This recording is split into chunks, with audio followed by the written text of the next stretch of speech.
Hey, good afternoon, everybody. Uneducated Economist. So the government opens up for 3 weeks. Nice. Okay, so coasties get paid. That's real important for my area, and a lot of other people get paid as well. But the Coast Guard was a big deal for my area around here.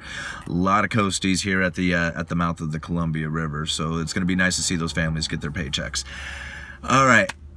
What kind of cause and effect happens from this shutdown? So I'm thinking over the next 3 weeks, we're going to start getting the data that we have been missing, that's been coming into the federal, or that we would normally get in, that would dictate monetary policy and people's placement for investments and stuff like that.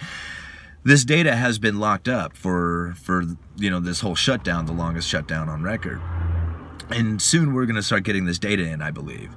Now, it's been interesting over the last course of the last month or so. We've had a lot of interesting statements coming out from the central banks around the world. China, Korea, and the Eurozone are all made announcements that they are going to be going into easier monetary supply, right? So if you're not quite sure of what's going on there, just a real quick rundown. Back in 2008, we had a financial crisis where, the money got locked up.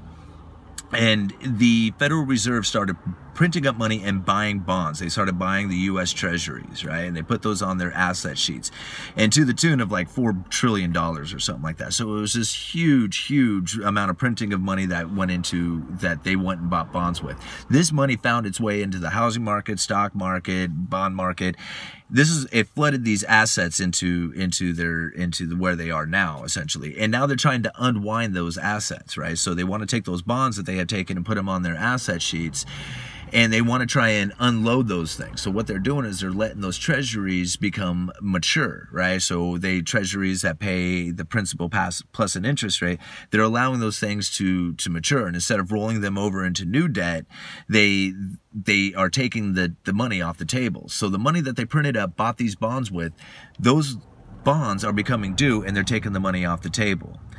Other nations are announcing that they are not going to do that. They are going to be taking the bonds and rolling them over into new bonds. And in some cases, they're actually going to start printing up money and buying bonds again. All right. For example, Japan actually printed up money and started buying their own stock market with it, if you can believe that. Okay. So now that the data is out, Trump, this whole time leading up to this government shutdown, has been pretty much stating that he wants the Federal Reserve to lower the interest rates, okay? And he talked about firing Powell for it. He was very adamant. He wants these interest rates lowered. The government shuts down, no more data. Fed is data dependent, okay? So as long as they're data dependent and there's no data coming in, I would only assume that they're going to continue down the line of tightening up their monetary supply.